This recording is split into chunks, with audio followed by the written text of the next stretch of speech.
Havia um tempo que eu gostava muito de filosofia da estética, filosofia da moda. Eu não sei se vocês sabem, há muitos tratados e pensadores que geraram reflexões sobre a moda, algumas positivas, outras mais pessimistas. Olha, Lipovetsky, por exemplo, que escreveu O Império do Efêmero, ele historiografou a moda, os movimentos filosóficos e conceituais por trás dela, mas enfim, quem gosta deste tipo de discussão inevitavelmente chega ao conceito de luxo. Luxo é algo pensado para uns poucos que são considerados uma elite por ter acesso a este algo que outros não podem ter. Este algo pode ser uma coisa, um objeto, pode ser uma experiência, estar em ambientes que muitos não teriam condição, por exemplo, de pagar para entrar. Pode ser um comportamento, mas pode ser também uma ideia. Pode ser um comportamento. E tem, digamos assim, um aspecto do luxo que transcende o dinheiro. O conceito basilar é de que apenas uns poucos terão acesso àquilo. Não é para todo mundo, não é uma coisa massificada. Então, este é o conceito, né, de base do luxo. E aí, pensando nisto, eu separei aqui algumas coisinhas hoje que atendem muito bem a este conceito de luxo. É um luxo mesmo, é de fato um luxo, é pertencer a uma elite, ter acesso a estas coisas, né? A primeira delas é a lentidão. Eu não me refiro à lentidão no sentido daquelas pessoas que estão desmotivadas, por exemplo, né? Aquelas pessoas que têm um ritmo lento de vida porque estão apagadas. Não é disso que eu falo. E também não me refiro à lentidão no sentido daquelas pessoas que são procrastinadoras, né? Que sempre deixam para depois e tudo é muito lento. Não, e olha que essas pessoas, apesar disto, elas são bastante agitadas. A lentidão aqui é a lentidão no sentido de autodomínio, de controle, de não ter esta agitação interna, de possuir um domínio maior sobre si e, portanto, sobre o tempo. Olha, hoje em dia, com o excesso de estímulos, né, com o qual todo mundo convive, com essa sensação de que as coisas passam muito rápido e que todo mundo se desatualiza muito rapidamente. Qual é a grande ideia que as massas, de modo geral, têm e que a elite, que não precisa ser necessariamente uma elite econômica, pensa diferente, né? As massas imaginam que há muito para consumir, há muito para atualizar e elas acabam ficando numa agitação constante. Há muito para fazer, há muito para dar conta, elas precisam fazer tudo, elas precisam dar conta de tudo, né? Elas precisam trabalhar, elas precisam produzir novos conteúdos, elas precisam saber o que estão falando, o que estão debatendo, e tem uma elite por aí que não está muito interessada nisto tudo, que não é governada por essas coisas, que não está nesse desespero de se atualizar com absolutamente qualquer coisa. Enfim, estes que conseguem vencer esta agitação interna, este estímulo desmedido que consegue afunilar tudo isso, estes hoje em dia são uma elite. Atenção é outra coisa super importante. Olha, já se percebeu isso há muito tempo, né?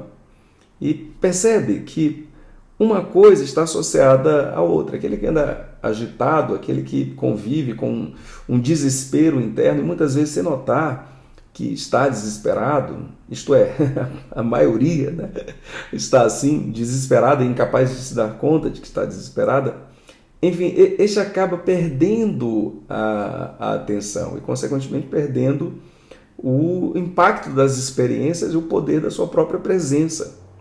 Isso é muito, mas muito, muito sério. E isto já foi notado. Eu lembro de um rapaz, há muito tempo, não recordo o nome dele, mas é brasileiro, inclusive, né? Um desses caras do marketing digital. Foi uma das primeiras pessoas que, pensando em termos de marketing digital, ele disse exatamente isso, que o maior ativo seria a atenção. Mas aí, quando ele se referia a isto, é óbvio que ele estava pensando na atenção do público. O público que estava dividido entre tantas propostas, né, como conseguir capturar a atenção do público.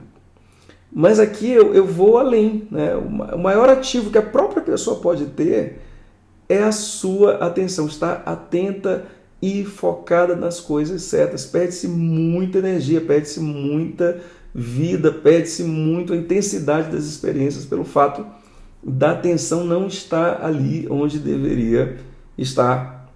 Então, o que eu vejo é gente por aí realizando coisas. As pessoas estão atingindo os seus objetivos.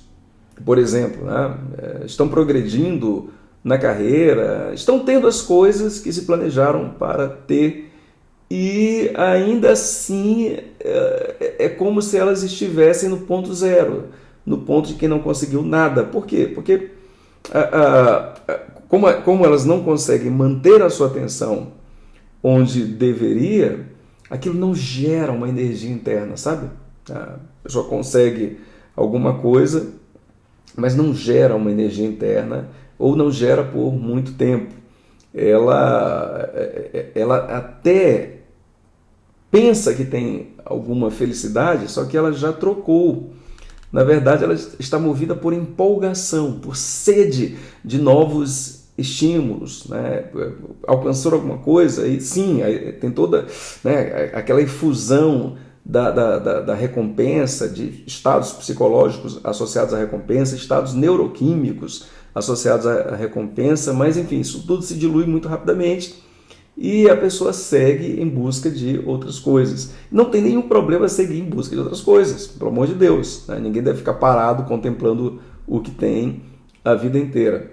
Só que o grande problema é que essa pessoa ela é movida por lacunas, sabe? Por vales que se formam internamente. Ela está aí naquilo que chamam de a corrida dos ratos, né? Correndo para alcançar coisas, imaginando que ela chegou a níveis mais elevados, quando na verdade é só a programação de tudo que é para ela fazer isso e pronto, ela não tem autonomia como ela imagina. Por quê? Porque ela não consegue sequer dominar a sua própria atenção, não consegue se colocar nas coisas, não consegue gerar presença, enfim. Tá? Então é um luxo, uns poucos alcançam este estado de verdade. A maior parte está numa agitação total, completa, já não sabe mais nem por que está, a pessoa está num modo ali de automatismo total e, enfim, como desdobramento disso, perde totalmente controle sobre a sua atenção, não consegue ter o foco positivo, tem até um foco, mas é um foco obsessivo e, enfim, a vida vai ficando cada vez mais opaca, a essa opacidade geral e empolgações eventuais cujo propósito é fazer com que a pessoa, né, continue correndo como se fosse aquele ratinho da caixa de Skinner. A outra questão é a questão da contemplação, que é um conceito mais profundo, geralmente ligado aos estudos da estética. Estética aqui não é estética como muitas pessoas conhecem, sabe? Estética aqui é sensações, né? O estado geral das sensações, de como nós somos afetados por tudo, pelas realidades externas e internas. Isto é estética. Tem gente que confunde estética meramente com aparência, se arrumar. E, claro, a palavra foi associada a isso, né? Quando alguém diz assim, eu sou um profissional da estética, é um profissional do embelezamento, né? Um profissional da aparência, e não tem nada de errado. Só que no sentido filosófico da coisa, estética é gerar sensações, né? É isso que se quer, por exemplo, com a aparência. Quando alguém melhora a sua aparência, a pessoa quer gerar uma sensação tanto internamente, associar um sentimento à aparência, quanto externamente, né? Despertar alguma coisa, ideias, sensações em outras pessoas. Só que aí nós ficamos num nível muito raso disso tudo, num nível, por assim dizer, estético muito raso disso tudo. São experiências sensoriais rasas que se dissipam muito rapidamente, que geram algum nível de empolgação, muitas vezes, né, viciam. O vício tem a ver exatamente com isso, com esse padrão oscilativo. Uma hora está lá em cima, né, que são as empolgações que entusiasmam, mas né, caem exatamente para que a pessoa seja movida para procurar mais e mais disso tudo.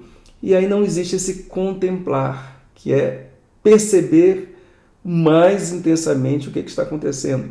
Por exemplo, a pessoa se perceber mais intensamente, né? Perceber por que tipo de desejo ela é movida, por que tipo de pensamento ela é movida, a capacidade. É super legal isso aqui, é uma experiência assim, formidável, assim, quando a pessoa consegue notar os seus movimentos internos. Ela consegue, por exemplo, mesmo que seja um sentimento ruim, né? Uma raiva se montando dentro dela, e ela consegue perceber isso acontecendo. A raiva falando, a raiva empurrando para fazer alguma coisa. Normalmente as pessoas simplesmente são tomadas pela raiva e elas fazem. Elas não percebem a raiva, elas percebem o que está acontecendo pela ótica da raiva, por exemplo. E aí é muito interessante quando alguém consegue se perceber. Por exemplo, uma pessoa pode se perceber inclinada para a raiva, para a ira, para a agressividade, antes desses estados serem disparados nela própria. Só que esta capacidade de contemplação, de perceber a si mesmo, de perceber onde se está, de ver as coisas com um pouco mais de profundidade, isso tudo foi perdido. Isto é luxo. Por quê? Porque hoje pertence a uma elite. Na maior parte das vezes, né, o discurso comum é as pessoas dizerem até que gostam disso, as pessoas criticarem. Enfim, está todo mundo criticando, né? Todo mundo falando, olha eu aqui, por exemplo, né, criticando isso. Tá?